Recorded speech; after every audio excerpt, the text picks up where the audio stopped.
Good day, everyone. We are Group 2 and we were going to discuss the four other dynasties that the Chinas have. Before we discuss the four other dynasties that the China have, let us discuss first the dynasties in Chinese history. So, dynasties in Chinese history is where hereditary monarchical administrations that controlled China for much of its history.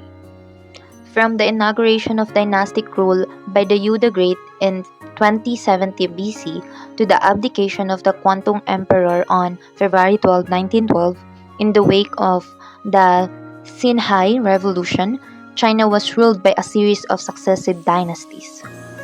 Non-Han peoples formed dynasties in China, which were not restricted to those established by the Han.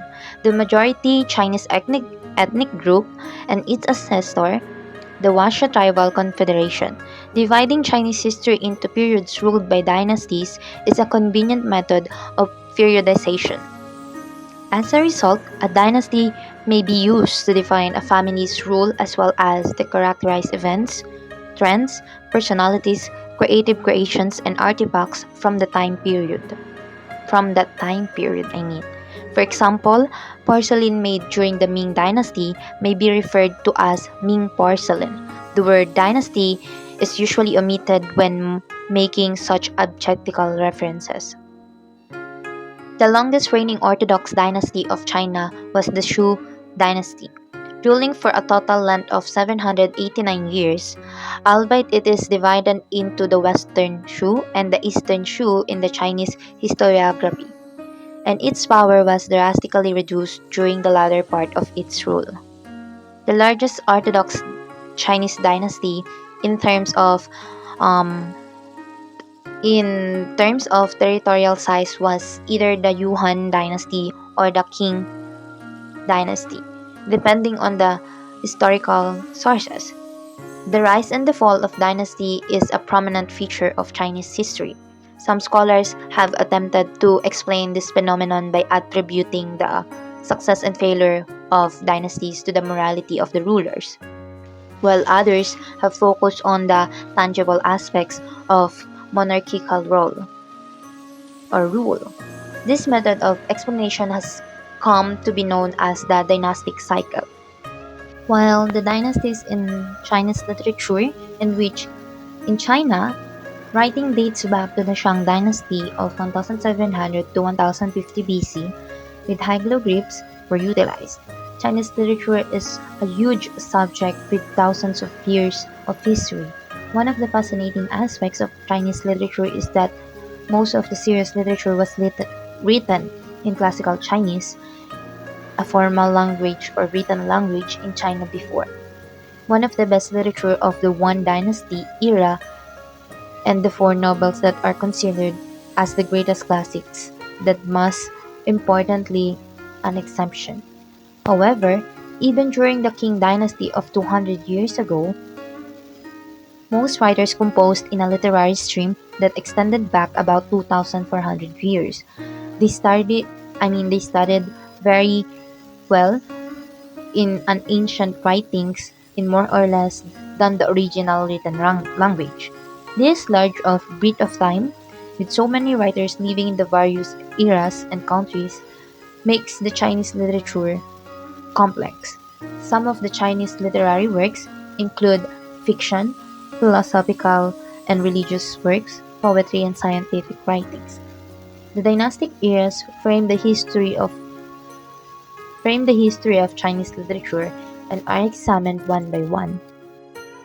The grammar of the written classical language is different from the spoken languages of the past 2000 years. This written language was used by people of many different ethnic groups and countries during the Shu, Qin, and Han eras, spanning in 1050 BC to 220 AD. After the Han Dynasty, the written language evolved as the spoken languages changed, but most of the writers still base their compositions on a classical Chinese written language or in a classical written, writing language system. However, this written language wasn't the vernacular language even in the 200 years ago.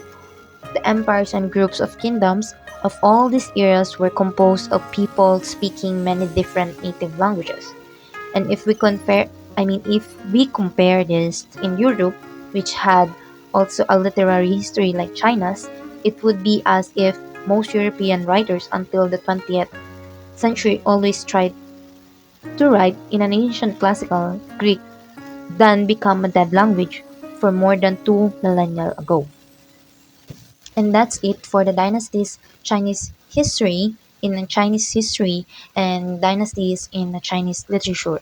Now we will proceed in discussing the other four dynasties that the Chinese have, and we will start off in the Song dynasty.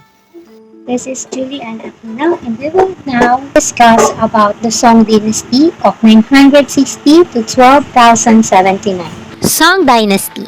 Wade Gill's romanization Song of 960 to 1279, Chinese dynasty that ruled the country during one of its most brilliant cultural epochs.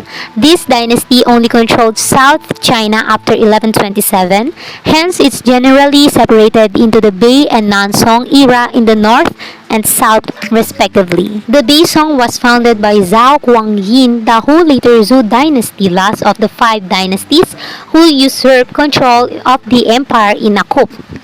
It was then that he utilized his knowledge of diplomatic maneuvering to convince powerful prospective adversaries to give up their authority in exchanges for honor and sinecures, which allow him to become a magnificent emperor known as Taizu and his temple name. Confucian values, frugal living, and command of the country's most elite military divisions were all hallmark of his leadership, and he was able to set the country on the path to good management. His push to the Ten Kingdoms of southern China had begun before to his demise. Many towns with population over 1 million prospered along the major canals and the southeast coast during the Song dynasty. Trade guilds were formed and paper currency was introduced. Widespread printing of the Confucian classics and the use of movable type beginning in the 11th century brought literature and learning to the people. He set the nation on a course of sound administration by instituting a competent and pragmatic civil service. He followed Confucian principle, lived modestly, and took the country's finest military units under his command. The administration developed a comprehensive welfare policy that made this one of the most humane period in Chinese history. In the works of 12th century philosopher Zhu Xi and Li Jiyuan, Neo-Confucianism was systematized into a coherent doctrine. For the outstanding creative achievement, it fostered and partially sponsored the Song dynasty stand out. The Bei Song dynasty at Bianjing had begun a renewal of Buddhism and of literature and the arts. The imperial court was graced by some of the finest artists and writers of the time. One of the greatest artists and art collectors in China's history was the last of the northern Song rulers. When the Jucheng burnt Kaifeng, his capital city in 1126, it was a picture of splendor with palaces, temples, and towering pagodas dotting the landscape. A feature of Song period architecture was the abundance of large, towering buildings, the tallest of which at Bianjing stood at 360 feet or 110 rather meters.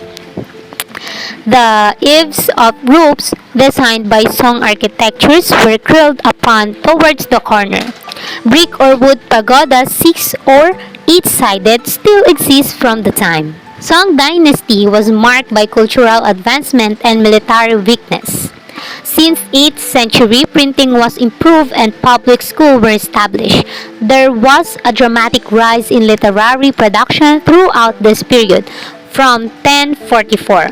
By the time the Song period rolled along, nearly every literary form had been preserved or improved upon. The sculpture of the Song period continued to emphasize representation of the Buddha, and in that genre there were no substantive improvement over the work of Song sculptors in succeeding dynasties.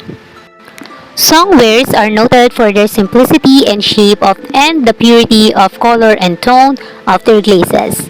In music of bass song adopted two-string fiddle from the northern tribes, and music was widely used for ceremonies, sacrifices, and other court events. Music attracted considerable attention in the dynasty's enormous work of literature. The official history of the dynasty devoted 17 of its 496 chapters to music event, and an encyclopedia that appeared in 1267 has 10 to of 200 chapters on the subject of music. Let's talk about the literature of Song Dynasty. Now let's talk about the prose. In prose, the reform initiated by Han Yu in the name of ancient, more straightforward style or Guwen was re-emphasized by such 11th century writers as Ouyang, Shu, and Su Dongpo. Both guys were public servants who were also brilliant artists and writers. Their contribution to Guwen prose was as essential as their poetry. When men like Simang Wang, a statesman historian, and Zhu Xi, a scholar philosopher and key developer of Neo-Confucianism, lent their support to the Guwen movement. In prose fiction, there were two distinct trends. Short tales in Guwen were written in ever greater bulk but failed to maintain the level achieved in Tang Dynasty. The language got duller and the subject matter became fragmented. An alternative school of storytelling emerged in the vernacular, which was a literary language despite the push toward naturalness of communication. From the mouth of storytellers at marketplaces, fairgrounds, and temple yards, these tales mirrored their flavor. In the 12th century, they grew in length and complexity, especially those based on historical fiction. This elevation of daily speech as a medium of waben or vernacular story writing would eventually open new possibilities in prose fiction. Now, it's time to talk about the poetry. Poetry of the conventional type or she was cultivated by numerous rival schools, each claiming many illustrious members. Most literary trends were noteworthy as moves toward more naturalist syntax, and some notable writers even came close to mimicking the way people actually speak. Among the many she poets of the Song dynasty, Lu Yu, who flourished in the 12th century, was a towering figure, a traveler and patriot who wrote throughout his long career no fewer than 20,000 poems. Of his more than 9,000 have been preserved. Songwriters excelled in the emerging poetry from sea, which became the dynasty's dominant genre. Since women had initially promoted the sea form verbally, the first generation of sea authors were inspired and influenced by them in feeling, topic, and diction. Their songs were therefore perfumed with this woman's scent. In the 12th century, men and one great woman of letter began to take over. The sea form reached the heights of great art. Both Ouyang Shu and Li Guangzhou, regarded by many to be China's best female poet, are examples of this tendency. Poems of Li Qingzhou parallel her life and are therefore deeply personal. Their beginning were joyous, but their tone progressively deteriorated to one of despair due to frequent and extended separation from her husband, who was in government service, and subsequently his death. Su Dongpo and Xin Qi, a former soldier who became a hermit, were two more masters of the sea. When it comes to sea writing, it was Qi who broke the norms without violating them, making him a better sea writer than his contemporaries and those who The Yuan followed dynasty him. was a period of time when China was under the rule of the Mughal Empire. Kublai Khan is their founder. The Yuan ruled China from 1279 to 1386. It was followed by the Ming dynasty. So before we move on to the Yuan dynasty's literature, let me first give you a brief history. So Kublai Khan announced the start of Yuan dynasty in China, and he made himself the first Yuan emperor. Still, it took 5 more years for the Song dynasty of the south to be completely conquered. Kublai had ruled all of China under one rule. So Kublai used many things from the Mongols and the Chinese to run the enormous empire. He also put Chinese leaders in charge of the government. The Mongols were good at fighting wars, but he thought that they could learn a lot about running a big government from China. When Yuan dynasty was in power, some part of the Chinese culture continued to grow. The Yuan rulers wanted technology and transportation to get better. Their arts were also a big part of what they did, like ceramics, painting, and drama. Mongols became more like the Chinese over time in some ways, but not all of the time. There were only small part of total population. Many Mongols, on the other hand, tried to keep their own culture. It was the same as before. They live in tents and drink fermented milk, and they have decided to only marry other Mongols. Yuan dynasty was the shortest-lived Chinese dynasty.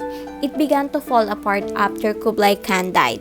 A fight broke up between the people who were the heirs of Kublai. The government became corrupt. Chinese rebel groups started to form to fight against the Mongol rule, and they started to fight back. So here are some interesting facts about the Yuan.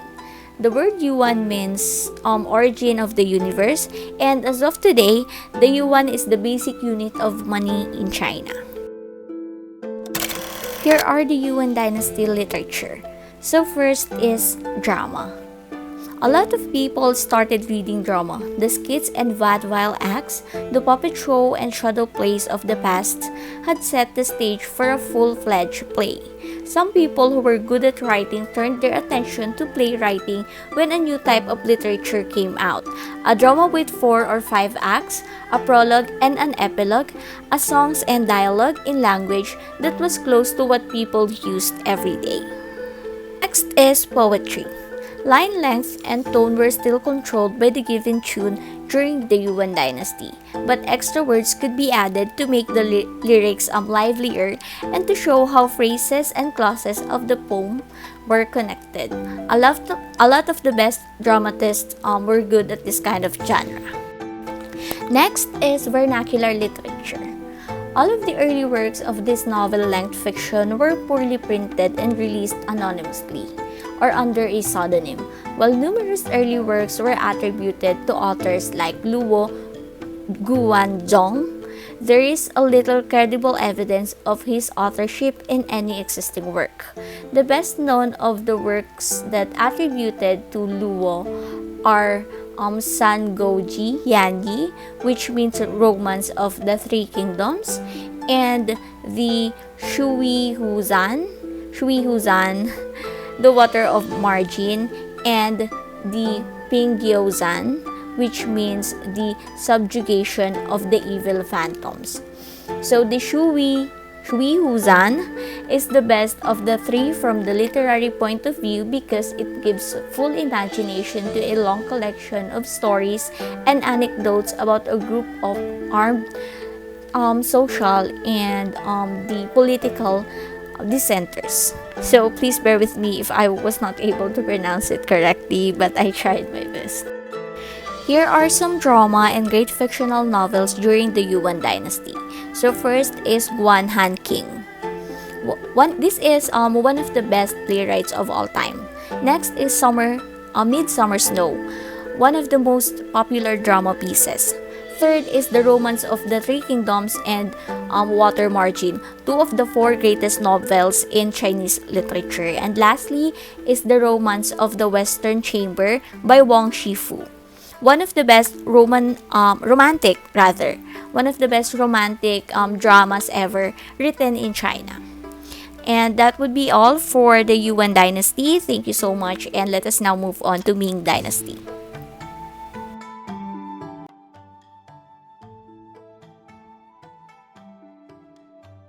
Ming Dynasty, 1368 to 1644.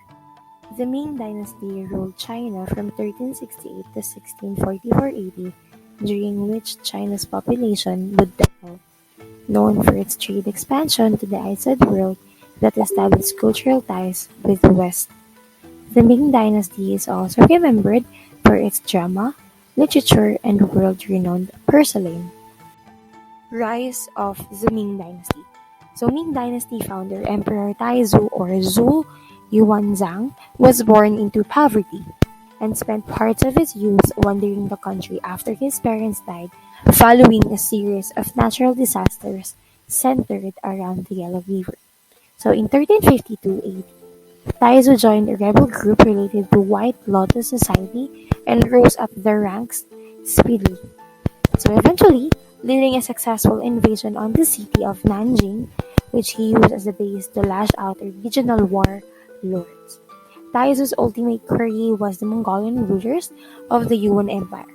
Taizu captured Beijing in 1368, destroying the palaces, sending the Mongolian rulers fleeing and denouncing the Ming Dynasty.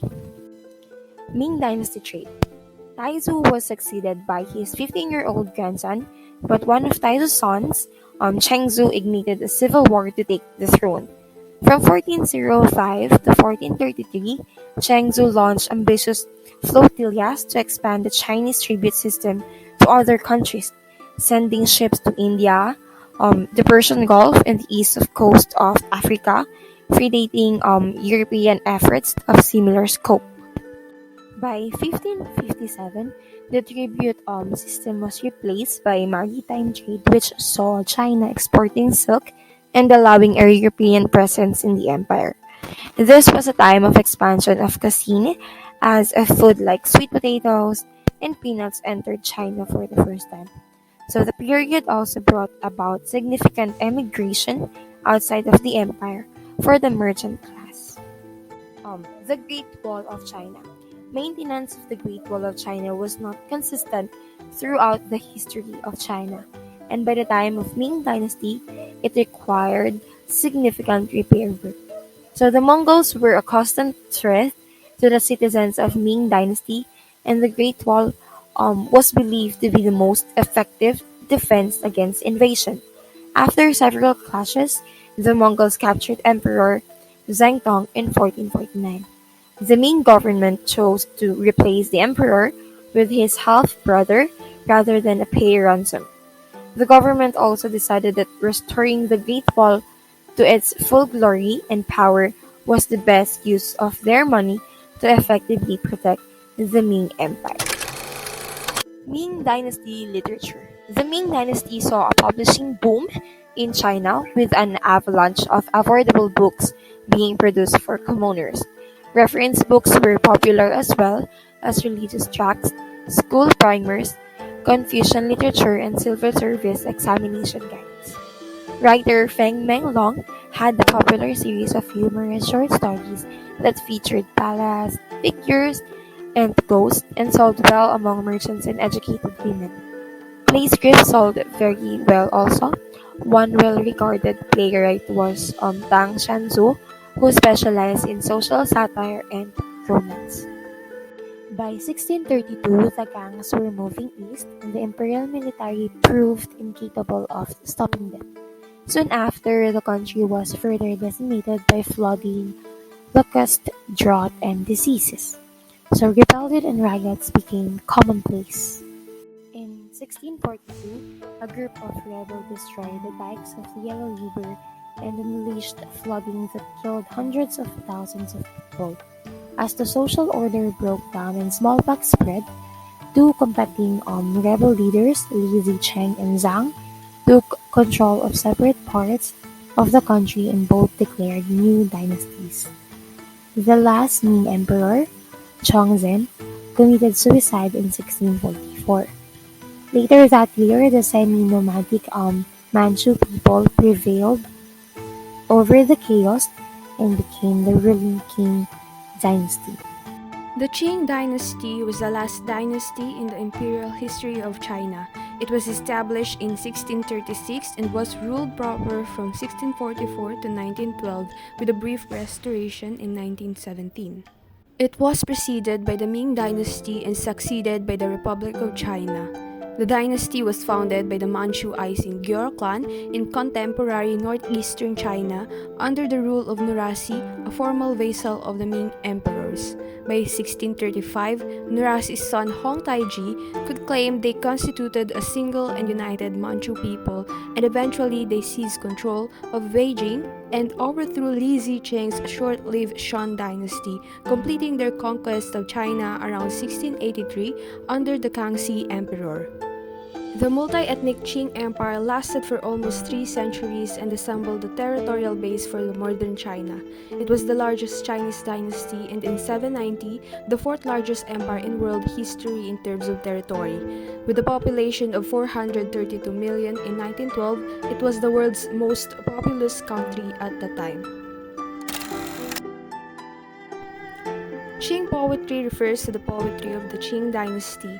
Classical Chinese poetry continued to be the major poetic form of the Qing dynasty, during which the debates, trends, and widespread literacy of the Ming period began to flourish once again after a transitional period during which the Qing dynasty had established its dominance. Poetry created during this period of more or less continuous development displays a great deal of diversity, categorized by both major historical periods and by the dynastic periods, the traditional Chinese historical method. Another key aspect of classical Chinese poetry is its intense interrelationship with other forms of Chinese art, such as Chinese painting and Chinese calligraphy. Classical Chinese poetry has proven to be an immense influence upon poetry worldwide. The three masters of Jiangdong were a group of Chinese writers who lived and wrote during the Qing or Ming-Qing transition, and they were Gong Xingji, Wu Weiyi, Shan Shanyi. Even during the Qing era, they were influential in reviving the Si or the song lyric style of the classical Chinese poetry.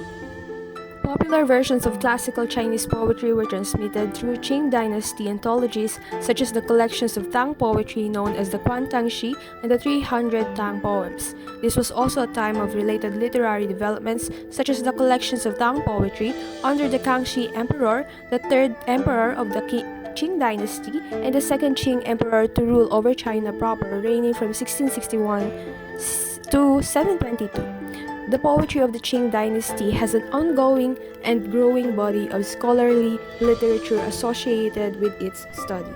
Both the poetry of the Ming dynasty and the poetry of the Qing dynasty are studied for poetry associated with Chinese opera, the developmental trends of classical Chinese poetry, and the transition to the more vernacular type of modern Chinese poetry, or is also known as Baihua, the forms of written Chinese based on the varieties of Chinese spoken throughout China, and is increasingly common with the new culture and for May 1919 movements with the development of experimental styles such as free verse in contrast to classical Chinese, as well as poetry by women in Chinese culture.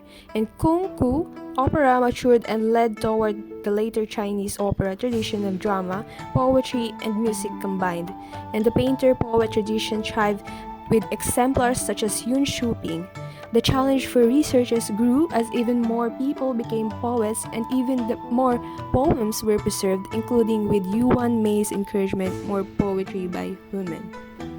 In 1980, fine sheep poems by the famed Qing novelist Liu Yi were published for the first time, illustrating the potential to continue finding sunken treasure in the vast body of surviving Qing poetry. In addition to those identified primarily as poets includes Wang Shizhen, Nara Xingde, or Nalan Xingdei, Zhao Yi, a philosopher, and Gu Yanmu, and the fresh poetic voice of Yuan Mei has won wide appeal, and Wu Jiaji, who was known for his long narrative poets.